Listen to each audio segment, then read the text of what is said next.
बेहतरीन क्लास की ओर हम करेंगे। उससे पहले हम अपने स्थान में यहाँ और कहते हैं ना कि जी, तो वंशागति एवं विविधताओं का जो सिद्धांत होते हैं, आज उसके बारे में जानेंगे। तो वंशागति क्या होता है कि क्या आपने कभी सोचा है कि हमेशा हाथी हमेशा सूफी को जन्म क्यों होता है? आम के बीज से आम का पौधा क्यों होता है? क्वेश्चन आता है कि हाथी जो है, ये हाथी और कह रहा है कि क्या आपको अपने जनकों को बिल्कुल मिलता जुलता कुछ भूमिका आप देखते? सहोदर भाई और बहन जैसा एक कभी अलग अलग क्यों दिखते? इसका कुछ क्या कारण है कि हम सब अलग अलग दिखते हैं? और बहुत से ऐसे चीज। देखो, मुख्य परिभाषा क्या ये समझते हैं कि अनुवांशिक जो होता है, अनुवांशिक का अर्थ इसको कहता है जीव विज्ञान की वह शाखा, यानी जीव विज्ञान की वह शाखा जिसमें वंशागति तथा विविधता दोनों का क्या किया जाए, अध्ययन किया जाए। उसी को वंशागति सिद्धांत कहते हैं। इसी को क्या कहते हैं, वंशागति। अब थोड़ा यहाँ ध्यान से देखो, वंशागति क्या होता है या इंट्रोडक्शन क्या होता है। देखो, आप सब जितने भी हमारे जुड़े हुए हैं नए दोस्त, तो आपको लाइक सब्सक्राइब और कमेंट करना ना भूले, क्योंकि आपकी एक लाइक एक कमेंट हमको बहुत ज्यादा है। आप कहते हैं आप मतलब वंशागति क्या होता है कि कहता है कि वह प्रकीर्णन जिसके रक्षण जनक के संतति में जाते हैं, यह आनुवंशिकता का आधार है। इसकी विविधता क्या होती है कि जनक और संतति के लक्षणों की असमानता में व्यवस्था आती है। मतलब जब जनक का इसका निर्माण किया जाता है तो इसकी असमता किसके रूप में होता है, संतति के रूप में। किसके, तो संतति के रूप में। यहाँ तक हो गया। यहाँ चीजें हैं जो कि आपको देखना है कि आनुवांशिकता की जनक कौन है। तो आनुवांशिकता का जनक है वो है Gregor John Mendel. Gregor John Mendel एक क्या किया था कि एक मटर के पौधे से, एक मटर के पौधे से उन्होंने 7 वर्ष के संशोधन के बाद 1856 से लेकर 1863 के प्रयोग किए थे। उन्होंने जीव वंशागति के नियम पर प्रस्तावित किया। मेंडल ने पहली बार जीव की समस्याओं के लेकर समाधान सांख्यिकी की विशेषताओं को गति की। अब थोड़ा यहाँ ध्यान से दीजिएगा कि कौन कौन सी गति या तर्क साध्य है, और इसका योगदान जो है आनुवांशिकताओं के जनक भी कहा जाता है। तो आनुवांशिकता का जो जनक थे हमारे गेनेजर जॉन मंडल साहब है। यहाँ तक हो गया।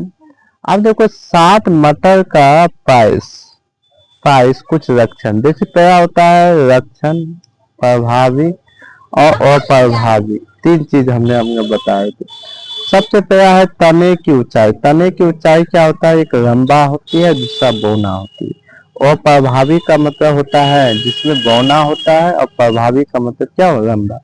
फूल का रंग हमेशा क्या होती है, बैंगनी होते हैं और सफेद होती है। आप ज्यादातर देखें कि 2 तरह की फूल होती है, एक बैंगनी या सफेद। फूल का स्थिति अक्षीय होती है और ये अत्यक्षीय होती है, यानी देखनी होंगी कि उसके अंदर क्या है, एक पतवा होता है ना जी। तो पतवा क्या होता है, ग्रीन कलर का। तो ग्रीन कलर की पतवा होता है। अब देखो अब कहता है फूल का जो आकार होती है वो क्या होती है। फूल का जो आकार होती है या फूल का रंग वो होता है हरा, और ये पीला रंग होता है। 2 तरीका से होता है।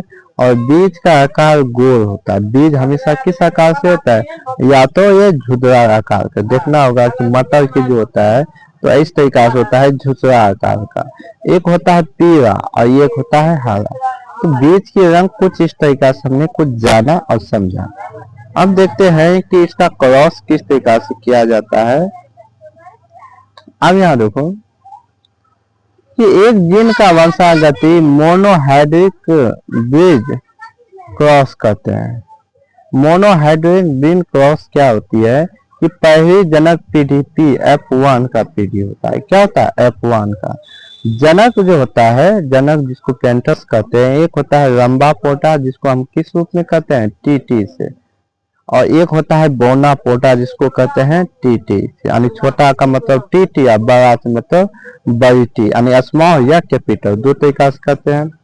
अब यहाँ देखो ध्यान से दीजिएगा कि F1 पीढ़ी जो होता है, F1 पीढ़ी एक ग्रेजर जॉन मंडल का सभी पौधे टीटी से, यानी दोनों में संकलित किया गया है। तो टी प्लस टी या गुना टी टी में उसमें क्या किया है कि दोनों का एक पॉइंट टी इधर या इधर, तो दोनों F1 की केवल जनक लंबा और रक्षण के प्रकटित हुआ, और दूसरा जो बौना प्रकट नहीं हुआ। नहीं कहते हैं कि दो लोगों आपसी झगड़े में तीसरा कोई फायदा उठाता, तो तीसरा बन गया क्या? टी, एक टी इधर या कैपिटल एक स्मॉल टी। अब देखो F2 के विशेषण में क्या होता है ये समझते हैं।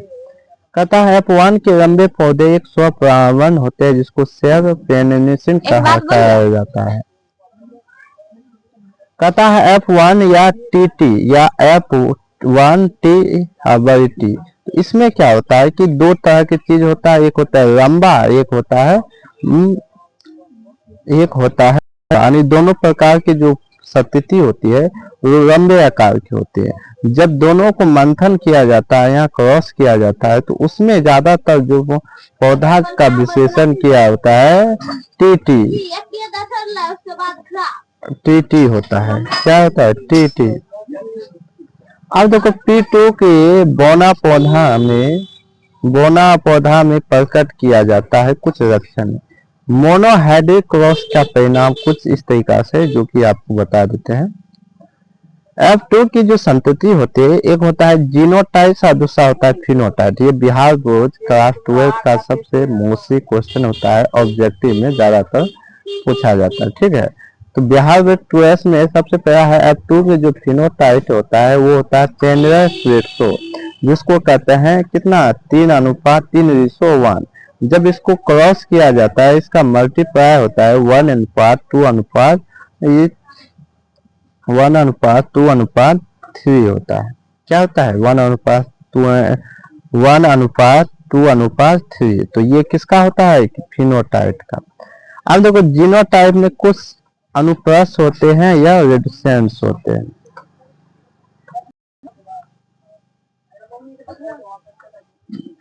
जीनोटाइप का अनुपात जो होता है शुद्ध लंबा 2 संकर टी का शुद्ध बौना होता है, जिसमें 1:2 ये जीनों के रूप में होता है। फिनोटाइप में क्या होता है? 9:3:1 होता है। ठीक है, लक्षणों के इस प्रकार के सम्मिलित बैनर भी नहीं हुआ है। ठीक है, अगला है कुछ महत्वपूर्ण शब्दावली के बारे में हम आपको बता देते हैं कि सबसे पहला है जीन। ज्ञान होता है मेंडल का कारक जिसको फॉस या आनुवंशिकता कहते हैं। कहता युग्मक विकल्प कहता है कि एक ही जीन का थोड़ा मिश्रण जो विश्वव्यापी रक्षण को नियंत्रित करता है, जिससे टी कैपिटल टी या स्मॉल टी। अब देखो समयुग्मिक जीव क्या होता है ये समझते हैं। हाँ, समयुग्मिक हार्मोन जब किसी लक्षण के दोनों युग्मिक विकल्प एक समान होती है, जैसे टीटी या टीटी। विषमयावी युग्मक जब किसी लक्षण के लिए दोनों विकल्प आसान होते हैं उसका क्या होता है? टीटी।